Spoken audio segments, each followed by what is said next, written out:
Alors, avons-nous une opportunité d'investissement sur Coca-Cola? Ceci n'est que mon point de vue et non un conseil d'investissement. Comme d'habitude, je me réserve le droit de me tromper. On en a déjà parlé plusieurs fois. Je compare ici les bénéfices nets ajustés avec les free cash flow. On voit ici que les deux parlent à peu près le même sens, le même langage. Comme on peut le remarquer ici, le dividende est à peu près safe. Ok, l'entreprise a les moyens de payer ce dividende de 3,27%. Il y a de grandes chances que, voilà, d'ici 2026, qu'on ait à peu près également un dividende de plus en plus élevé. Mais on me dit ceci. On me demande de payer en date d'aujourd'hui 59 dollars. D'accord? Prenons les bénéfices nets ajustés. D'accord?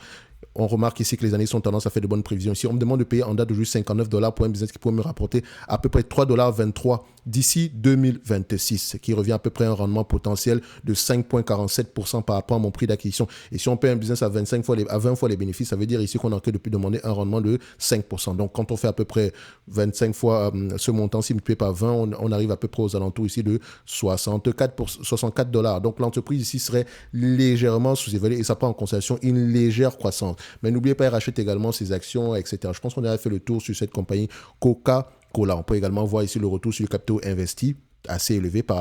On peut également le comparer ici par rapport à PepsiCo. Donc, au-dessus des 10%, pour moi, c'est correct. Je pense qu'on flirte même avec les 15% ici. Donc, ça va.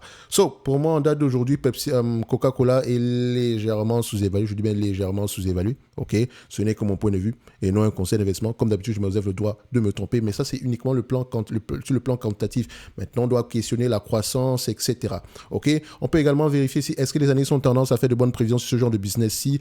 Oui, comme on l'a mentionné tout à l'heure. Et est-ce qu'ils sont de plus en plus optimistes? Oui. D'accord? Déjà, ils sont optimistes à la base. Et ici, ils le sont de plus en plus. Et je rappelle ici qu'on recherche à peu près des business qui sont prévisibles. Après, vous allez me dire, oh, en moins d'une minute, c'est terminé. Bien sûr que c'est terminé. Qu'est-ce que vous voulez qu'on raconte encore sur Coca-Cola quantitativement? En fait, le gros travail se trouve dans la lecture des rapports financiers, questionner la raison pour laquelle la croissance est peut-être au ralenti, pourquoi est-ce que le dividende est comme ça, etc., etc. D'où va provenir la croissance à venir va provenir d'où? Quelle est la stratégie du management actuellement? Ok, le management, la question, c'est qui? Est-ce qu'ils ont des actions? Est-ce qu'ils sont investis pleinement au niveau de la compagnie? Quels sont leurs objectifs ici? Ok, voilà des questions qu'on devrait poser quand on lit les rapports financiers par rapport à l'analyse quantitative. 1, 2, 3, 4, boum, c'est terminé. Merci, au revoir.